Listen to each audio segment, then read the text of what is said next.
Hello students, welcome on my YouTube channel Burnol science and this is me Gyanu Modi. तो चलिए आज हम लोग शुरू करते हैं आज का धमाकेदार टॉपिक और टॉपिक है डायमेंशनल एनालिसिस न्यूमेरिकल। यानी कि हम लोग आज न्यूमेरिकल्स करेंगे और न्यूमेरिकल्स करने के साथ साथ हम लोग क्या होगा, हम लोग सीख भी जाएंगे। क्या सीखेंगे कि किस तरह से जो है कोई फार्मूला बनाया जाता है, किस तरह से कोई अलग अलग फिजिकल क्वांटिटीज के बीच में जो है हम कैसे रिलेशनशिप इस्टेब्लिश कर सकते हैं डायमेंशनल एनालिसिस के मदद से।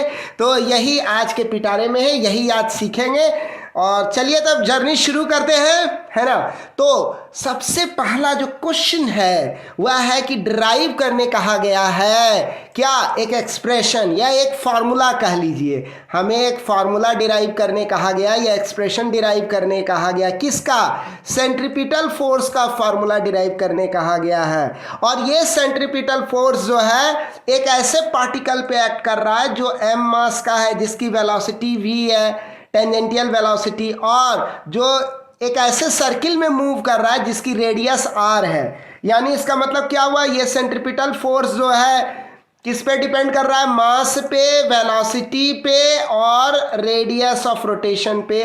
तो इतना सा हमको इंफॉर्मेशन दे दिया गया है। और अब हमको क्या करने कह रहा है? हमको करने कह रहे हैं, आप देख लो यहाँ एक पार्टिकल देख लो आप, ये पार्टिकल एक सर्कुलर पाथ में मूव कर रहा है। इस पार्टिकल का मास कितना m है, इस पार्टिकल का टेंजेंटियल वेलोसिटी क्या है, v है। इस पार्टिकल पे जो फोर्स लग रहा है वो फोर्स किधर लग रहा है? सेंटर के तरफ। नाम क्या है इस फोर्स का? Centripetal force Fc। इसी Fc का हमको क्या निकालना है? इसका हमको एक फार्मूला इक्वेशन बनाना है। यानी हमको क्या करना है? हमको V, M, R और FC इन चारों के बीच में जो है हमको एक रिलेशनशिप इस्टेब्लिश करना है। फार्मूला क्या होता है? रिलेशनशिप इस्टेब्लिश करते हैं। फार्मूला वही है जिसमें कि अलग अलग फिजिकल क्वांटिटीज के बीच में जो है एक रिलेशनशिप इस्टेब्लिश हो, वही फार्मूला हुआ, है ना। जैसे हमको सेंट्रीपिटल फोर्स का यहाँ फार्मूला बनाने कहा गया है, और सेंट्रीपिटल फोर्स को क्या करेंगे तब हम? Radius of rotation r, mass of the particle m और v के साथ कोरिलेट कर देंगे, एक रिलेशनशिप इस्टेब्लिश कर देंगे। वही रिलेशनशिप सेंट्रीपिटल फोर्स का फार्मूला हो गया। लेकिन ये करेंगे किसके मदद से? किसके मदद से करेंगे? डायमेंशनल एनालिसिस के मदद से करेंगे। यानी ये जो न्यूमेरिकल है ना, बेस्ड है किस बात पर? ये बेस्ड है डायमेंशनल एनालिसिस का एप्लीकेशन पर। हम लोग पढ़े थे डायमेंशनल एनालिसिस का 3 एप्लीकेशन, तो उसमें जो तीसरा एप्लीकेशन है ना, अगर आप वो नहीं पढ़े हैं पीछे का वीडियो में जाइए, लिंक डिस्क्रिप्शन में दे दिए हैं, वीडियो के एंड में भी लिंक दे दिए हैं, जाइए उस वीडियो को देखिए। तीनों वीडियो का लिंक दे दिए हैं, पूरे प्लेलिस्ट का भी दे दिए हैं, ठीक है। तो चलिए आगे बढ़ते हैं। अब वो देखे बगैर अगर यहाँ कूद पड़ोगे इस वीडियो में तो कोई फायदा नहीं है। पहले उसको देखो, फिर इसको देखो, फिर होगा टन टनाटन, ठीक है। चलो तो अब देखते हैं अब क्या है भाई। ये मास m है, वेलोसिटी टेंजेंटियल वेलोसिटी v है, सेंट्रीपिटल फोर्स Fc और रेडियस ऑफ ये r रेडियस है, ये जो रोटेट कर रहा है पार्टिकल। तो हमको क्या कहा गया है? इस सेंट्रीपिटल फोर्स Fc को हमको डिराइव करने कहा गया। किसके मदद से? हमको कहा गया है या काम करने डायमेंशनल एनालिसिस के मदद से। तो इसका मतलब क्या हुआ? हमको जो क्वेश्चन में इंफॉर्मेशन दिया हुआ है सेंट्रीपिटल फोर्स का फार्मूला निकालना है। तो हमको क्या कह रहा है? एक तरह से परोक्ष रूप से, इनडायरेक्ट वे में क्या कहना चाह रहा है क्वेश्चन? ये कहना चाह रहा है कि ये सेंट्रीपिटल फोर्स जो है या मास m पे डिपेंड कर रहा है या रेडियस r पे डिपेंड कर रहा है, और यह सेंट्रीपिटल फोर्स जो है वेलोसिटी v पर भी डिपेंड कर रहा है। इन अलग अलग पैरामीटर्स पर जो है सेंट्रीपिटल फोर्स डिपेंड कर रहा है। हमको क्वेश्चन चाहता क्या है हमसे? क्वेश्चन चाहता है कि हम एक रिलेशनशिप बना लें mvr को लेकर के इस सेंट्रीपिटल फोर्स के साथ। तो इसके लिए हमको सबसे पहला कदम क्या उठाना होगा? सबसे पहले क्या करना होगा? तो सबसे पहले क्या करना है? कुछ नहीं करना है, हमको एक प्रोपोर्शनैलिटी रिलेशन ड्रॉ कर देना है, बस खेल खत्म, है ना। तो एक प्रोपोर्शनैलिटी रिलेशन ड्रॉ कर देना है ना, जिसमें कि ये Fc का होगा प्रोपोर्शनैलिटी रिलेशन, जिसमें कि m को रेज कर दिया जाएगा to the power d, v को रेज कर दिया जाएगा टू द पावर e और r को रेज कर दिया जाएगा टू द पावर f, अपने मन से। अपने मन से। कहने का मतलब क्या है, हमको शुरुआत कहाँ से करना है, फर्स्ट स्टेप ये लेना है। हमको क्या कहा गया है कि भाई एफसी का फार्मूला इक्वेशन तैयार कीजिए, किसके मदद से, डायमेंशनल एनालिसिस के मदद से। एफसी क्या है यहाँ हमारा, ये एफसी क्या है, एफसी कुछ नहीं है, ये सेंट्रीपिटल फोर्स एफसी, जो सेंटर के तरफ फोर्स लग रहा है उसी को डिराइव करना है। तो इसका जो फॉर्मूला डिराइव करेंगे सबसे पहला, और क्वेश्चन एक तरह से इनडायरेक्टली क्या कर रहा है, एफसी किसके किस पे डिपेंड कर रहा है, मास ऑफ द पार्टिकल पे, वेलोसिटी पे, टेंजेंटियल वेलोसिटी पे और रेडियस पे। ये जो रेडियस है आर जो रोटेट कर रहा है, सर्कुलर पाथ का रेडियस। तो इन चीज़ों पर, तीन पैरामीटर्स पर एफसी डिपेंड कर रहा है, सेंट्रीपिटल फोर्स डिपेंड कर रहा है, और कह रहा है फॉर्मूला बनाइए। तो फॉर्मूला बनाने के लिए सबसे पहले क्या करना होगा, हमको ये प्रोपोर्शनैलिटी रिलेशन लिखना होगा। ध्यान दीजिए, जब भी डायमेंशनल एनालिसिस से आपको किसी फिजिकल क्वांटिटी का फार्मूला बनाने कहे, जैसे यहाँ जो फिजिकल क्वांटिटी है वह क्या है, वह सेंट्रीपिटल फोर्स है, इसका फार्मूला बनाने कहा गया है। तो जिस भी फिजिकल क्वांटिटी का फार्मूला बनाने कहा गया है, समझ जाइए सबसे पहले आपको एक प्रोपोर्शनैलिटी रिलेशन को कंसिडर करना है। ये रिलेशन क्या कहलाता है, प्रोपोर्शनैलिटी रिलेशन। क्यों, क्योंकि इसके एलएचएस में जो है वो फिजिकल क्वांटिटी है जिसका फार्मूला हमको बनाना है, और आरएचएस में क्या है, आरएचएस में वो सभी फिजिकल क्वांटिटीज हैं जो जिन पर कि ये लेफ्ट हैंड साइड वाला जो ये फिजिकल क्वांटिटी है यानी सेंट्रीपिटल फोर्स जो है वो डिपेंड करता है। यानी सेंट्रीपिटल फोर्स जिन जिन फिजिकल क्वांटिटीज पे डिपेंड करेगा वो सभी फिजिकल क्वांटिटीज जो है इस प्रोपोर्शनैलिटी साइन के राइट हैंड साइड में रहेंगे और आपस में सब मल्टीप्लाई होगा। ऐसे मल्टीप्लिकेशन साइन देना है। और क्या करना है, एक काम बहुत जरूरी है जो करना है। जैसे मान लीजिए क्वेश्चन से पता चल गया कि सेंट्रीपिटल फोर्स जो है मास एम पे डिपेंड कर रहा है, पार्टिकल का मास m पे डिपेंड कर रहा है। इसका मतलब अपने मन से आर्बिट्रली क्या करेंगे, इस मास m पे पावर d दे देंगे। आप कुछ भी चुन सकते हैं, मैंने यहाँ d और E और F को चुना है, आप कुछ भी चुन के काम कर सकते हैं। आप A, B और C भी चुन के कर सकते हैं, आपकी मर्जी, आप जैसा सोचे वैसा ठीक है ना। तो हम क्या किए, यहाँ मास पे पावर d डाल दिए, v पे पावर e डाल दिए और r पे पावर f डाल दिए। ये बहुत ज़रूरी स्टेप है, इसको चूके तो मतलब लुटिया डूब गई है ना।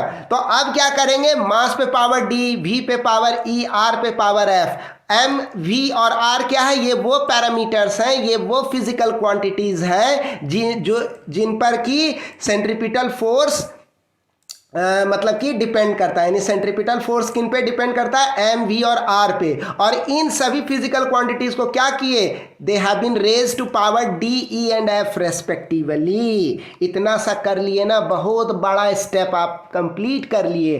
अब क्या करना है भाई, तो अब हमको दूसरा स्टेप लेना है। क्या लेना है, ऊपर वाला जो ये प्रोपोर्शनैलिटी रिलेशन है ना, इसको हमको इक्वालिटी रिलेशन में बदलना है, या कहिए कि इक्वालिटी इक्वेशन में इसको बदलना है, इक्वालिटी रिलेशन में बदलना है। तो ऐसा करने के लिए क्या करना पड़ता है, ये जो प्रोपोर्शनैलिटी इक्वेशन है ना, इसका राइट हैंड साइड में एक कांस्टेंट के इंट्रोड्यूस करना होगा। इसका राइट हैंड साइड में जो है ना एक कांस्टेंट के डालना होगा, तभी जो है ये इक्वालिटी इक्वेशन में बदलेगा। एक बात बबुआ सुन लो, एकदम ध्यान में रखना। क्या, जैसे मान लो आपको कह दे कि x is directly proportional to y, ऐसा आपको कोई बोल दे, ठीक है, और बोले ये कौन सा इक्वेशन हो गया, ये हो गया प्रोपोर्शनैलिटी इक्वेशन। अब आपको बोले इसको इक्वालिटी इक्वेशन में बदलिए, मतलब ये प्रोपोर्शनैलिटी का साइन हट जाए और इसके जगह क्या आ जाए, इक्वल टू साइन आ जाए। तो इसका ट्रिक क्या किया जाता है, x को जो का त्यो लिख देना, ये जो राइट साइड में y है ना, इसके साथ क्या अटैच कर देना है, एक कांस्टेंट के अटैच कर देना है। ये कर देने से क्या होता है, ये प्रोपोर्शनैलिटी साइन गायब हो जाता है और उसके जगह पे क्या लिखा जाता है, ये इक्वल टू वाला साइन आ जाता है। ये तरीका है किसी प्रोपोर्शनैलिटी रिलेशन को इक्वालिटी इक्वेशन में बदलने का। तो ये जब आप कर लिए ना, तो मतलब बहुत बड़ा काम हो गया। तो हम क्या करेंगे, यहाँ पर एक इंट्रोड्यूस करेंगे कांस्टेंट के, और ये कांस्टेंट के हमेशा कैसा होता है, डायमेंशन लेस होता है। इस बात का भी ध्यान रखना है आपको। देखिए डायमेंशनल एनालिसिस से जो फार्मूला बनाया जाता है ना किसी फिजिकल क्वांटिटी का, जैसे यहाँ सेंट्रीपिटल फोर्स का फार्मूला बना रहे हैं, किसके टर्म्स में, मास, वेलोसिटी और रेडियस ऑफ रोटेशन के टर्म्स में बना रहे हैं। तो कोई दिक्कत नहीं है, बनाइए ना, शौक से बनाइए। मैं कहना यह चाहता हूं कि इसमें जो ये के कांस्टेंट आप डालिएगा ना, ये के कांस्टेंट हमेशा जो है ना डायमेंशन लेस होता है, इस बात का विशेष ख्याल रखना है। ठीक है, चलिए अब आगे बढ़ते हैं। जब भी करना है तो आपको सबसे फर्स्ट स्टेप में क्या करना है, एक प्रोपोर्शनैलिटी इक्वेशन बनाना है। किसके किसके बीच, जिसका फार्मूला लिखना है उसको रखना है लेफ्ट हैंड साइड में, और जिस पर कि ये लेफ्ट हैंड साइड वाला फिजिकल क्वांटिटी डिपेंड करता है उस सब को रखना है राइट हैंड साइड में। मल्टीप्लिकेशन का साइन दे देना है, और सब को राइट हैंड साइड में जितना फिजिकल क्वांटिटीज है सब पे अपने मन से कुछ ना कुछ पावर जो है अपने मन से आर्बिट्रीली पावर डाल देना है। हो गया। ये जब हो जाए तो फिर इस प्रोपोर्शनैलिटी को हटाना, और इसके लिए क्या करना है, एक डायमेंशन लेस कांस्टेंट जो है राइट साइड में डाल देना है। ये हो गया अब इक्वालिटी इक्वेशन। इतना सा कर लिए ना तो समझो 30% कठिन काम आप पूरा कर लिए, चिंता करने कोई बात नहीं है। अब आगे बढ़ते हैं।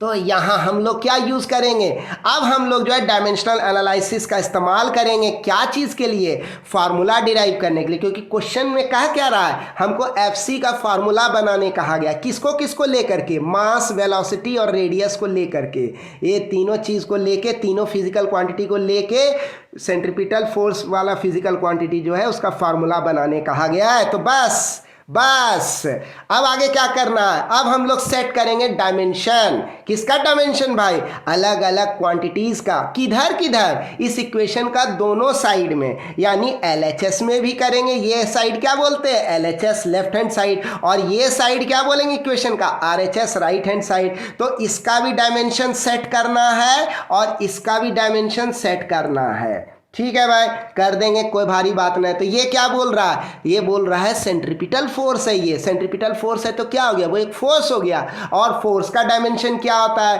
हाँ पहले के वीडियो में जरूर जाइए, है ना, देखिए वो सब वीडियो, उसमें बढ़िया से बताए हैं फोर्स का डायमेंशन क्या है। लिंक दे दिए हैं आपको डिस्क्रिप्शन में, है ना, आलस नहीं करना है, विजिट कीजिए, है ना, बैठे मत रहिए।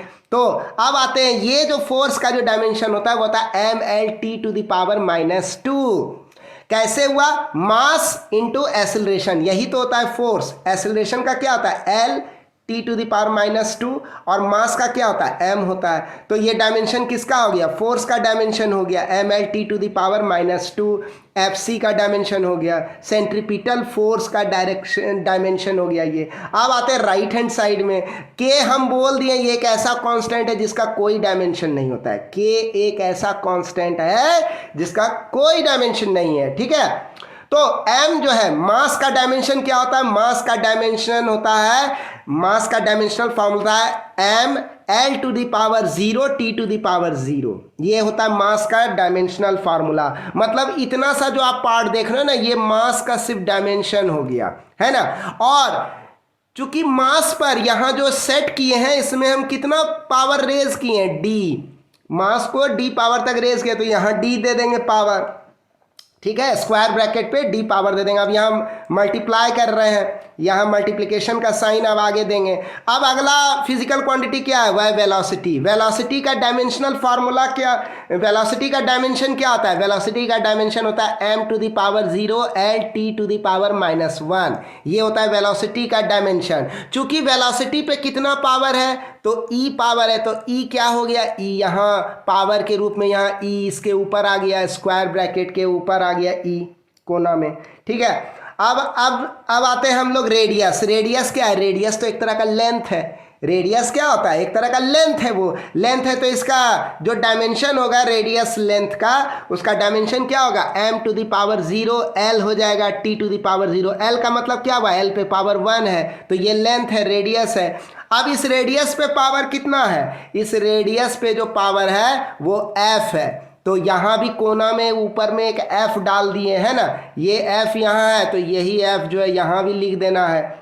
बड़ा आसान है, कुछ नहीं है। अब इसके बाद हम लोग क्या करेंगे, अब ये हम लोग देख लिए कि ये सेंट्रीपिटल फोर्स इसको कॉरस्पॉन्ड कर रहा है इस डायमेंशन को, और ये के जो है वो डायमेंशनलेस है, इसलिए इसका डायमेंशन लिखने का कोई ज़रूरत नहीं है। मास जो है जो कि डी पावर तक रेज्ड है, तो मास का डायमेंशन ये है, उस पर पावर डी लगा दिए। वेलोसिटी जो कि ई पावर तक रेज्ड है, तो वी का वेलोसिटी का जो डायमेंशन है वो ये है, इसको रेज कर दिए पावर ई तक। और आर जो है, आर का डायमेंशन क्या है, वो ये है, इसको आर भी रेज कर दिया गया टू द पावर एफ, तो R to the power F. अब आगे बढ़ते हैं हम लोग। अब हम लोग जब आगे बढ़ रहे हैं तो आगे क्या करे हैं, देखो गौर से, M L T to the power -2, ये तो ज्यों का त्यों उतर गया, कोई दिक्कत वाली बात नहीं है यहाँ। अब ये जो d है ना, d क्या होगा, इसके पावर 1 है, m पे पावर 1 है, तो d मल्टीप्लाई होगा m पे पावर 1, तो यहाँ क्या आ जाएगा, d आ जाएगा।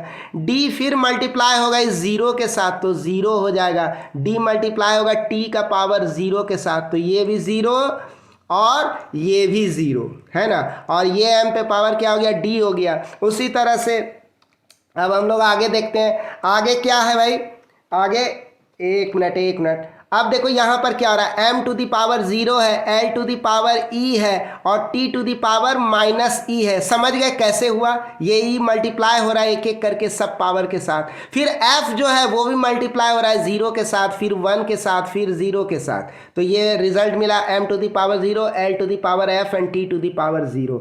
तो ये हमको पूरा सिस्टम मिल गया। अब हम जो है इसको लेकर के आगे बढ़ेंगे। इसको लेकर के जब आगे बढ़ेंगे तो हम क्या करेंगे, जितना भी m पे पावर है सब क्या होगा, सारे पावर ऐड हो जाएंगे, एक साथ आ जाएंगे, सारे पावर्स ऐड हो जाएंगे। l पे जहाँ जहाँ पावर है, l पे पावर 0, l पे पावर e है, l पे पावर f है, तो 0 + e + f हो जाएगा। फिर क्या है, t पे पावर कितना है, 0 है, t पे पावर -e है, फिर t पे पावर 0 है, तो t पे पावर यहाँ हो जाएगा 0 - e + 0। जब इसको हम सॉल्व करेंगे तो क्या मिलेगा हमको, m पे पावर d मिलेगा। आप गौर से देखो, m पे पावर d मिला, और 0 से ऐड हुआ तो ये d हो गया, e + f ये हो गया l पे पावर e + f, और t पे पावर हो गया -e, t पे पावर हो गया -e। अब हमको एक इक्वेशन 2 मिल गया, ये हमारा प्यारा सा इक्वेशन 2 हो गया। अब नेक्स्ट आते हैं, तो इक्वेशन 2 जो है LHS जो है इसका इक्वेशन 2, LHS डायमेंशन जो होता है मास का जो LHS में जो डायमेंशन है इक्वेशन 2 में ये है हमारा इक्वेशन 2। इसमें LHS में जो मास का डायमेंशन है, LHS में मास का डायमेंशन क्या है, वह है 1, है ना। तो यह किसके बराबर होगा, यह होगा RHS में जो मास का डायमेंशन है, RHS में मास का डायमेंशन कितना है, वह है d, यानी ये 1 किसके बराबर होगा, इस d के बराबर होगा। ये 1 हम कह सकते हैं 1 will be equal to d, है ना, ये हम कह सकते हैं। तो ये हम कह देंगे, यहाँ 1 आया, ये d आया, तो ये क्या हो गया, 1 = d। तो देख रहे हैं एनिमेशन में, ऐसा एनिमेशन अभी किसी चैनल पे नहीं बना सकते, कोई नहीं अभी देगा आपको, इस तरह का ट्यूटोरियल आप कहीं नहीं पाएंगे, है ना। तो आप हमारे इस चैनल को ज़रूर सपोर्ट कीजिए, काफ़ी मेहनत करता हूँ मैं इन एनिमेशंस के लिए, ताकि इससे क्या होते हैं ना, बच्चों को जो एवरेज स्टूडेंट है, जिनको समझने में परेशानी होती है, उनको बहुत अच्छे से समझ में आ जाता है कि चीज़ें हो कैसे रही हैं। अगर आप कोई घटनाओं को घटते हुए देखते हैं ना, उसका गजब इम्पैक्ट पड़ता है दिमाग। तो चल आगे बढ़ते हैं, चलिए अब क्या देखते हैं हम, तो 1 = d, तो हम d = 1 भी लिख सकते हैं। ये हो गया हमारा इक्वेशन 3, ये हमारा इक्वेशन 3 हो गया। अब हम कह सकते हैं आगे कि उसी तरह से हम कह सकते हैं l जो है लेफ्ट हैंड साइड में जो l है, इसका डायमेंशन कितना होगा, 1 होगा, और राइट हैंड साइड में जो l है उसका डायमेंशन क्या होगा, e + f होगा। तो हम कह सकते हैं 1 = e + f। ये देखो, ये हो गया 1 = e + f, ये हो गया इक्वेशन 4, ये हो गया इक्वेशन 4। अब हम आगे कह सकते हैं इक्वेशन 2 बना सकते हैं, तो सॉरी इक्वेशन 2 में और हम कह सकते हैं कि t पे ध्यान दें, तो t का LHS में डायमेंशन क्या है, t का LHS में डायमेंशन क्या है, वह -2, और RHS में t का डायमेंशन क्या है, -e। तो हम कह सकते हैं -2 will be equal to -e, है ना। तो अब हम कह सकते हैं इसको इस प्रकार हम कह सकते हैं कि ये -2 जो है -e के बराबर होगा। तो इस तरह से हम लिख लेंगे रिलेशन को। तो हमारा ये क्या होगा, E इज इक्वल टू 2, ये हो गया इक्वेशन 5 हो गया। तो हमको D इज इक्वल टू 1 मिला इक्वेशन 3 में, 1 is equal to E plus F मिला इक्वेशन 4 में, और E इज इक्वल टू 2 मिला इक्वेशन 5 में। तो E is equal to equation 5 में हमको 2 मिला है, तो हम अगर इसका वैल्यू उठा करके 5 से 4 में डाल दें, इक्वेशन E का जो वैल्यू है इस इक्वेशन 5 में, E का वैल्यू उठा करके इक्वेशन 4 में डाल दें तो F का वैल्यू निकल जाएगा, और F का वैल्यू क्या हो जाएगा, -1 हो जाएगा। ये हो गया 6th इक्वेशन। तो इस तरह से हमको D E F तीनों का वैल्यू मिल गया, D का वैल्यू 1, E का वैल्यू 2, F का वैल्यू -1, है ना। तो ये हमको तीनों मिल गया, D का वैल्यू 1, E का वैल्यू 2 और F का वैल्यू -1। अब जब हम इस इक्वेशन को सॉल्व करेंगे, इस इक्वेशन में सब्स्टिट्यूट करेंगे किसका वैल्यू, D, E और F, इसका इन तीनों का जो वैल्यू सब्स्टिट्यूट करेंगे। ये देखो D, E और F, पहले D, E और F था, अब क्या हो गया 1, 2, -1। गौर से देखो एनिमेशन कितना क्लियरली बता रहा है, एकदम जो डल स्टूडेंट भी है ना उसको भी समझ में आ जाएगा ये वीडियो आराम से, है ना। इतना बढ़िया से एनिमेट कर दिए हैं कि कहीं कोई दिक्कत नहीं हो, परेशानी नहीं हो। ये देखो D का हो गया 1, E का हो गया 2 और F का हो गया -1 हो गया। क्लियर हो गया, एकदम समझ में आ गया। तो अब हो गया ये। अब हम कह सकते हैं सेंट्रीपिटल फोर्स वो क्या होगा, तो ये इक्वेशन हमको खड़ा हो गया। तो हम r पे पावर जो -1 है, तो हम इसको ऐसे भी लिख सकते हैं 1/r पे पावर 1। तो जब इसको हम सॉल्व करेंगे तो क्या हो जाएगा, ये k इंटू mv²/r हो जाएगा। क्या हो जाएगा, k इंटू mv²/r। तो ये फार्मूला हमको हासिल हो गया। कैसे हासिल किए, डायमेंशनल एनालिसिस से। इसका मतलब क्या हुआ कि हम डायमेंशनल एनालिसिस के मदद से जो है हमको कोई भी फार्मूला हम किसी फिजिकल क्वांटिटी का डिराइव कर सकते हैं, बशर्ते हमको यह पता होना चाहिए कि जिस फिजिकल क्वांटिटी का हमको फार्मूला डिराइव करने कहा गया है वो फिजिकल क्वांटिटी किस अदर फिजिकल क्वांटिटी पे डिपेंड करता है। जैसे यहाँ सेंट्रीपिटल फोर्स का हमको फार्मूला डिराइव करने गया तो हमको क्वेश्चन में कह दिया एक तरह से इनडायरेक्टली कि सेंट्रीपिटल फोर्स मास पे डिपेंड करता है, वेलोसिटी पे डिपेंड करता है और रेडियस पे डिपेंड करता है। 3 पैरामीटर्स हैं, 3 फिजिकल क्वांटिटीज जिन पे डिपेंड करता है। के जो का त्यों उतर जाएगा, के को माना जाएगा डायमेंशनलेस क्वांटिटी। फिर रिपीट कर देता हूँ, ठीक है, डायमेंशनलेस क्वांटिटी है। तो इस प्रकार हम कह सकते हैं कि डायमेंशनल एनालिसिस जो होता है ना, ये बड़ा कारगर चीज़ है, ये बड़ी अच्छी चीज़ है। इस मेथड के जरिए जो है ना, इस टेक्निक के जरिए हम जो है अलग अलग फिजिकल क्वांटिटीज़ के बीच में एक रिलेशनशिप इस्टेब्लिश कर सकते हैं। ये 3rd यूज़ है डायमेंशनल एनालिसिस का। पहला 2 यूज़ पर वीडियो बना चुके हैं, वो आप लोग देख लीजिएगा। ये 3rd यूज़ है डायमेंशनल एनालिसिस का कि ये सहायता करता है हमको अलग अलग फिजिकल क्वांटिटीज़ के बीच में रिलेशनशिप इस्टेब्लिश करने का। ऐसे उठा के कोई भी वीडियो देखोगे ना, कुछ भी नहीं सीखोगे। अगर सिलसिलेवार ढंग से सीखना है, आप हमारे पिछले 2 वीडियोज़ को देखो। इस वीडियो के जस्ट पीछे हमारे प्लेलिस्ट में जाओ, वहां से सर्च करके देखो, तब आपको क्लियर होगा। तो ये जो है सेंट्रीपिटल फोर्स, मास, वेलोसिटी और रेडियस क्या हो गया, आपस में इनके एक रिलेशनशिप स्टैब्लिश हो गया। ये वही रिलेशनशिप है, ये एक इक्वेशन, एक फार्मूला के रूप में ये रिलेशनशिप स्टैब्लिश हो गया। और ये किसके मदद से हम लोग स्टैब्लिश किए, ये हम लोग स्टैब्लिश किए डायमेंशनल एनालिसिस की मदद से। ठीक है, बात क्लियर हुई, बात समझ में आई, कहीं कोई कंफ्यूजन नहीं है। ठीक है, तो अब हम लोग आगे बढ़ते हैं। तो अब हम लोग एक अगले न्यूमेरिकल के तरफ आगे बढ़ते हैं। अगला न्यूमेरिकल क्या चीज़ है, अगला न्यूमेरिकल में कहा गया है कि मान लीजिए कि एक सिंपल पेंडुलम है ना, उसका बॉब जो है स्ट्रिंग से अटैच्ड है। पेंडुलम समझते हैं, ऐसा एक धागा रहता है और एक बॉब रहता है और ये ऑसिलेट करता रहता है, इधर से उधर उधर से इधर ऑसिलेट करता रहता है। तो इसका कह रहा है कि इसका जो टाइम पीरियड है, देखिए क्वेश्चन कह क्या रहा है, समझिएगा जरा, बड़ा ट्रिकी क्वेश्चन है, बड़ा अच्छा क्वेश्चन है। कह रहा है कि इसका जो भी टाइम पीरियड है ना, वह किस पे डिपेंड कर रहा है, वह लेंथ पे डिपेंड कर रहा है। इसका जो पीरियड ऑफ ऑसिलेशन है, यानी इसका जो टाइम पीरियड है, वह इस धागा के लेंथ L पे, mass of the bob m पे और acceleration due to gravity g पे डिपेंड कर रहा है, इन तीनों पे डिपेंड कर रहा है। तो बोल रहा है इस टाइम पीरियड का फॉर्मूला इक्वेशन बनाइए। इतना सा जानकारी दिया हुआ है और हमको एक फॉर्मूला इक्वेशन डिराइव करना है। यहाँ पर काम करेगा डायमेंशनल एनालिसिस, रामबाण उपाय है, एक नंबर उपाय है जिसको बोलते हैं, एकदम बढ़िया से एकदम A1 तरीका है फॉर्मूला बनाने का डायमेंशनल एनालिसिस के मदद से। अभी करके दिखाएंगे, है ना, झूठ नहीं बोल रहे हैं, देखना अभी। तो ये जो टाइम पीरियड है, टाइम पीरियड किस पे बोला डिपेंड कर रहा है, कौन कौन से फिजिकल क्वांटिटीज़ पे, या कहिए कौन कौन से पैरामीटर पर। तो वो डिपेंड कर रहा है लेंथ, दूसरा स्ट्रिंग का लेंथ, दूसरा मास ऑफ द बॉब पे डिपेंड कर रहा है और acceleration due to gravity g पे डिपेंड कर रहा है। हम क्या बोले थे, पहला स्टेप क्या है, कभी भी फॉर्मूला डिराइव करना हो सबसे पहले एक प्रोपोर्शनैलिटी रिलेशन बनाइए। क्या बनाइए, प्रोपोर्शनैलिटी रिलेशन बनाइए। किसका, टाइम पीरियड का।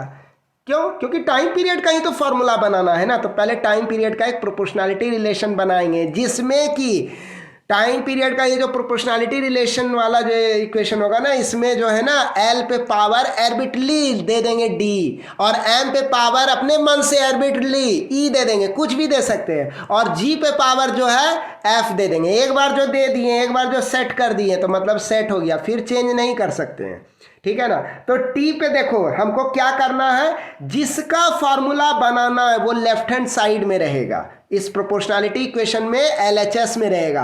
और जो जो टर्म्स, जो जो फिजिकल क्वांटिटी, जो जो पैरामीटर डिपेंड जिस पर कि ये T डिपेंड करता है, उनको रखेंगे राइट हैंड साइड में। उन सभी पैरामीटर्स, उन सभी फिजिकल क्वांटिटी को राइट हैंड साइड में रखेंगे और उनमें से हर एक पैरामीटर पे कुछ ना कुछ अपने मन से आर्बिट्री पावर दे देंगे, D, E, F, A, B, C, ये वो कुछ भी आप दे करके इसको सेट कर दो। एक बार सेट कर दिए तो मतलब सेट, मामला सेट, एकदम फेविकॉल की तरह, फिर आप इसको चेंज नहीं कर सकते हो, है ना।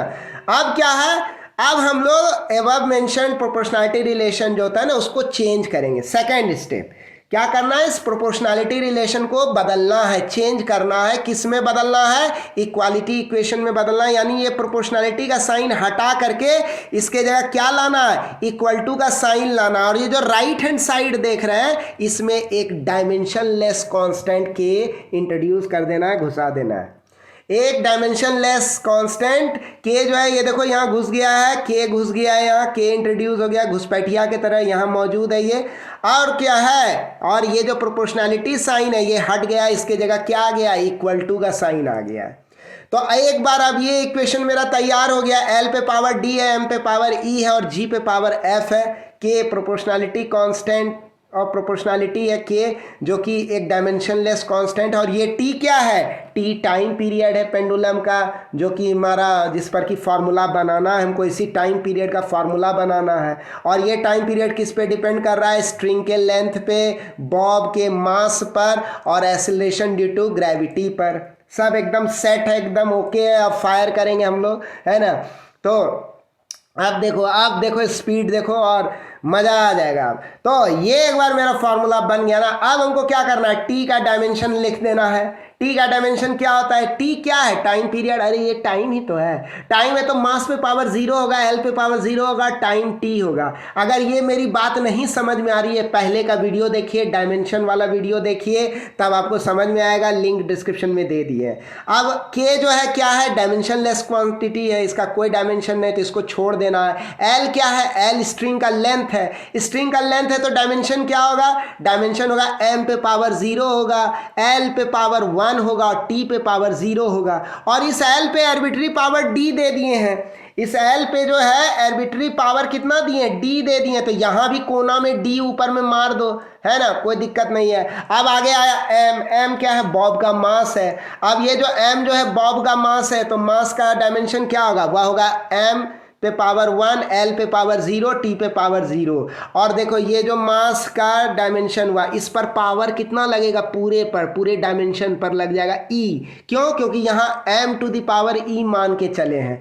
अब केस आता है एक्सेलरेशन ड्यू टू ग्रेविटी का। एक्सेलरेशन ड्यू टू ग्रेविटी क्या है, यह एक तरह का एक्सेलरेशन है।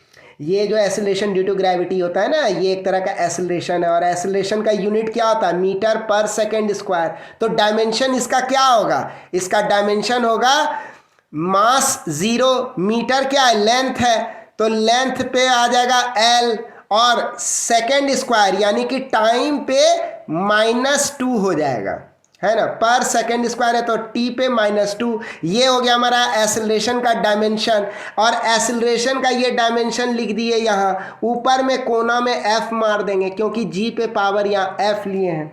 एक बार जब ये सेट हो गया तो मामला पूरा सेट हो गया। अब आगे बढ़ाएंगे हम, ये लेफ्ट हैंड साइड में m पे पावर 0, l पे power 0 t, right hand side में ये सब लिख देना है, d आ जाएगा यहाँ, d यहाँ आ जाएगा, अब अंदर आ जाएगा, l पे पावर d हो जाएगा, d इसके साथ मल्टीप्लाई होगा m टू द पावर 0 के साथ, तो ये 0 हो जाएगा, यहाँ भी 0 हो जाएगा d, और m जो है m पे पावर e क्या हो जाएगा, ये हो जाएगा यहाँ e, है ना, और L पे 0, T पे 0 रहेगा।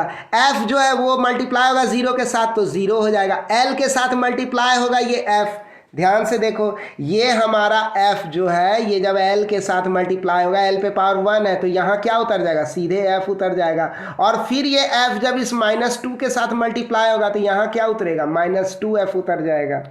हो गया, एकदम सिंपल आसान बच्चों वाले खेल हैं। अब आगे देखो, अब हम कह सकते हैं m पे पावर 0, m पे पावर e और m पे पावर 0, तो सारे m जो है एक साथ आ जाएंगे, m पे पावर 0 प्लस e प्लस 0। समझ में आ रही है बात, ये 0 यहाँ से आया, ये वाला e जो है यहाँ से आ गया, ये e सब m का लेंगे, m का, और m पे पावर 0 यहाँ आ गया, ठीक है, क्लियर हो गया। फिर उसी तरह से फिर अब देख लो, L पे पावर कितना दिया है यहाँ, D प्लस 0 प्लस F, कैसे आया, सबसे पहले L ये वाला D हम लेंगे, ये वाला D यहाँ डाल देंगे, उसके बाद L पे पावर ये वाला 0 है तो ये वाला 0 यहाँ डाल देंगे, उसके बाद L पे पावर यहाँ F है तो ये वाला F जो है यहाँ डाल देंगे, हो गया, ये तीनों जुड़ जाएगा यहाँ। उसके बाद T जो है, T को देखेंगे, t के केस में क्या है, 0 प्लस 0 -2f, तो 0 यहाँ t का पावर 0 जब उठा करके यहाँ डाल देंगे, फिर t पे पावर 0 उठा करके यहाँ डाल देंगे, और फिर -2f उठा करके यहाँ डाल देंगे, सब ऊपर में पावर को जोड़ देंगे। अब इसको जोड़ने के बाद जो है क्या हो गया, m पे पावर e हो गया, l पे पावर d हो गया, और L पे पावर D प्लस F हो गया, और T पे पावर -2F हो गया। इस तरह से सारे जो है लिख लेना है, ये इक्वेशन 2 हो गया। तो अब हम इस आधार पर कह सकते हैं, इक्वेशन 2 के आधार पे कह सकते हैं कि LHS में यानी लेफ्ट हैंड साइड में मास का डायमेंशन क्या है, 0 है, और राइट हैंड साइड में मास का डायमेंशन E है, तो ये दोनों डायमेंशन क्या हो जाएंगे, बराबर हो जाएंगे, ये दोनों डायमेंशन बराबर होंगे, यही नियम है ना। तो ये जो इक्वेशन का LHS होता है और RHS जो होता है, ये दोनों में डायमेंशन सेम रहता है, तो डायमेंशन इक्वल होता है, जो डायमेंशन मास का इधर होगा वह राइट हैंड साइड में वही डायमेंशन इधर होगा। तो इस हिसाब से कह सकते हैं 0 will be equal to E, तो हम लोग यहाँ पर कह सकते हैं that 0 will be equal to E, ये 0 जो है E के बराबर हो जाएगा, है ना। देखो गजब एनिमेशन चल रहा है, मज़ा आ रहा होगा, है ना। तो 0 जो है E के बराबर हो गया, तो E बराबर क्या हो गया, ये 0, हम ये भी कह सकते हैं, ये हो गया इक्वेशन 3, थर्ड इक्वेशन। अब क्या हुआ, अब हम L पर ध्यान देंगे, तो हम कह सकते हैं कि लेफ्ट हैंड साइड में L का जो डायमेंशन है वही राइट हैंड साइड में होगा, यानी तब हम कह सकते हैं 0 will be equal to D plus F, ये एक अलग इक्वेशन बन गया, L के लिए बन गया ये 0, लेफ्ट हैंड साइड में L का डायमेंशन और D प्लस F हो गया, राइट हैंड साइड में L का डायमेंशन हो गया। अब हम लोग आगे बढ़ते हैं, अब हम लोग आगे कह सकते हैं D is equal to -F, ये फोर्थ इक्वेशन हो गया, D is equal to -F। अब आते हैं हम लोग T पर, तो लेफ्ट हैंड साइड में T का डायमेंशन 1 हो गया, लेफ्ट हैंड साइड में T का डायमेंशन 1 और राइट हैंड साइड में T का डायमेंशन -2F हो गया, राइट हैंड साइड में T का डायमेंशन -2F और लेफ्ट हैंड साइड में T का डायमेंशन 1। इसको जब हम लोग सॉल्व किए तो क्या हो गया, F इज इक्वल टू -12 हो गया, ये इक्वेशन 5 हो गया। अब सब अरेंज कर लिए, E is equal to 0, D is equal to -F और F इज इक्वल टू -12, तो D is equal to -F, तो हम इक्वेशन 5 से F का जो वैल्यू है -12 वो उठा के कहाँ डाल देंगे, इक्वेशन 4 में डालेंगे, तो इक्वेशन D का वैल्यू क्या निकल जाएगा, वह आ जाएगा D is equal to -F। F क्या है, माइनस हाफ है, तो माइनस माइनस फिर क्या हो जाएगा, ये प्लस हाफ हो जाएगा, यानी ये हो गया इक्वेशन 6, ये हो गया डी का वैल्यू। अब हम इक्वेशन कह सकते हैं D is equal to half, E is equal to 0 and F is equal to minus half. और ये वाला इक्वेशन तो शुरू में ही बनाए थे, टी इज इक्वल टू ये टाइम पीरियड वाला इक्वेशन, जिसमें L has been raise to power D, M को रेज कर दिए टू द पावर ई और जी को रेज कर दिए टू द पावर एफ। अब इसको हम लोग सॉल्व करें, देखो कितना मस्त एनिमेशन है, झक्कास एनिमेशन है। ऐसा एनिमेशन आपको कहीं नहीं मिलेगा, किसी चैनल पर चले जाओ, आपको इतने क्लियर ढंग से, इतना अच्छा एनिमेशन से आपको कहीं नहीं समझाया गया है। तो हमने बहुत मेहनत से इसको बनाया। तो ये जो है t is equal to K L to the power half, m to the power 0 and g to the power minus half. जब हमारा ये इक्वेशन तैयार हो गया, अब हम आगे लिख सकते हैं e, यहाँ 0 डाल दिए क्योंकि m to the power e है और e पे पावर क्या है, 0 है ना। तो ये हमने डाल दिया, ये अब हम लोग सॉल्व कर लिए। तो अब इसको आगे जब हम लोग सॉल्व करेंगे तो हम लोग क्या कर सकते हैं, m टू द पावर 0 है तो ये 1 हो जाएगा ना पूरा, ये 1 हो गया, m टू द पावर 0 तो ये क्या हो गया, ये 1 हो गया, l to the power half और g to the power minus half. तो हम इसको ऐसे भी लिख सकते हैं k इंटू एल पे पावर हाफ और g पे पावर हाफ। तो हम ऐसा कह सकते हैं, g पे पावर माइनस हाफ था तो नीचे चला आया तो पॉजिटिव हाफ हो गया, प्लस हाफ हो गया। अब हम इसको कह सकते हैं हाफ है तो ये अंडर रूट एल बाई जी लिख सकते हैं, इसको एल बाई जी को अंडर रूट में डाल देंगे।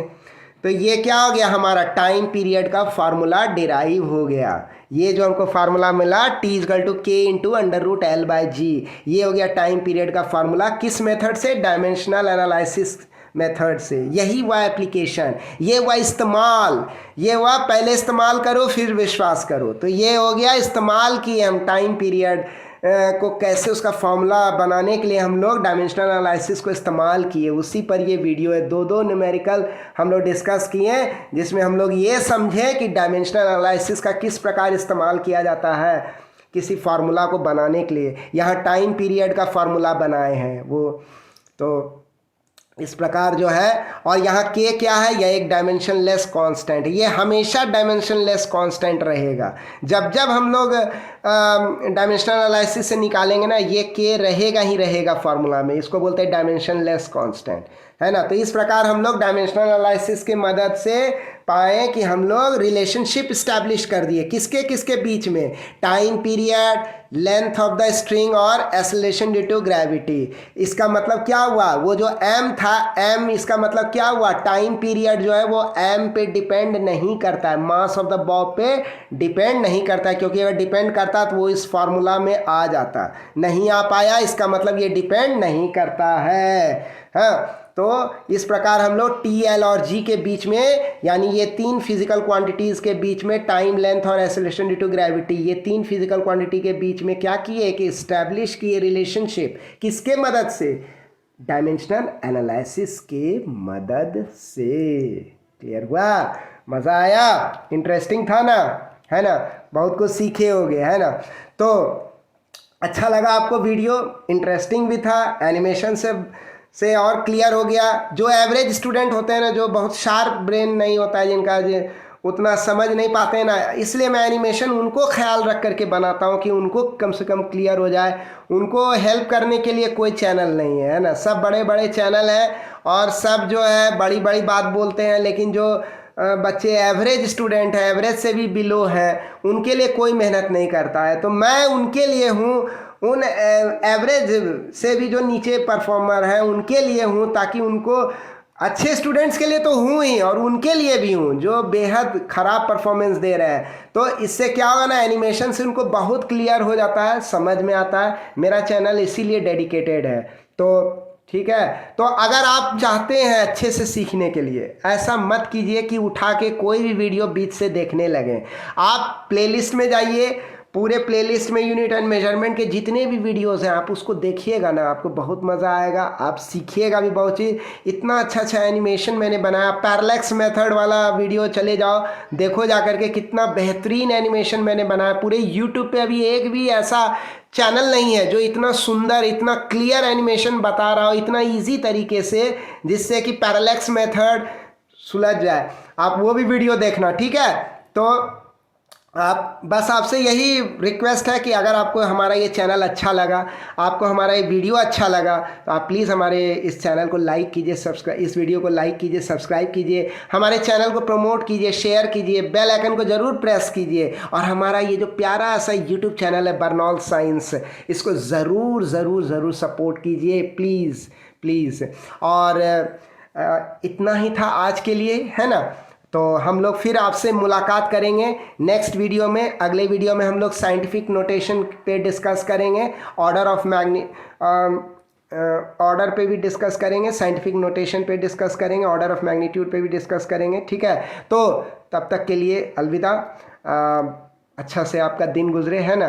तो खुश रहिए, हंसते रहिए, मुस्कुराते रहिए, ठीक है। मिलते हैं अगले वीडियो में। Thanks for watching the video.